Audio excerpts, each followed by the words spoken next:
লিউডিস ভাই আপনার কি গেমের ভিতরে শীত করতেছে নাকি? কি সাপ্রি বান্ডিল পরাই রাখছেন? তুই বান্ডেলটার এই কথা কইতে পারলি? এত সুন্দর একটা বান্ডেল রে। সাপ্রি বান্ডিল কমু না তো কি কমু? ভোটকা জ্যাকেট এটা কোনো বান্ডিল হইলো নাকি? তুই গেম খেলোস 1 বছর হইব না, নতুন প্লেয়ার তুই। এই বান্ডেলের মর্ম তুই বুঝবি না। আমার এই সাপ্রি বান্ডিলের মর্ম বোঝার কোনো প্রয়োজন নাই। একটা বিভাজ ইউটিউবারের গিল্ডের সাথে কাস্টম রাখছি, আসেন কাস্টম খেলবো। আচ্ছা কাস্টমে গিয়া তুই আমার অ্যাড দে। তার আগে আমি আপনি এই বান্ডিল সরান। এইসব বান্ডিলের কাস্টমে গেলে আমাদের মান সম্মান থাকবো? কই বেটা সাপ্রি দৌড়া নিয়ে আইছি কাস্টম খেলতে।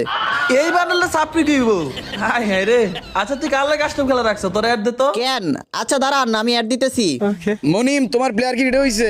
ও ভাই আপনি ওই টাইমে হিরো করছিলেন? ওই টাইমে মানে? আরে এই বান্ডেলটা 2019 সালে যারা হিরোইকে উঠতে পারতো তারাই শুধু এই বান্ডেলটা কিনতে পারতো। আমি অনেক চেষ্টা করছিলাম, হিরোইকে উঠতে পারি নাই তখন, আর এই বান্ডেলটাও কিনতে পারি নাই। তাইলে তো অনেক লিজেন্ডারি বান্ডিল। আরে সরি লিউডিস ভাই, আমি বুঝতে না পাইরে আপনাকে অনেক অপমান করছি। আচ্ছা সমস্যা নাই, বুঝছি। তো গাইস এই ভিডিওটা যত পুরনো প্লেয়ার দেখছাছো সবাই কষ্ট করে সাবস্ক্রাইব করে দিও। আমি দেখতে চাই আমার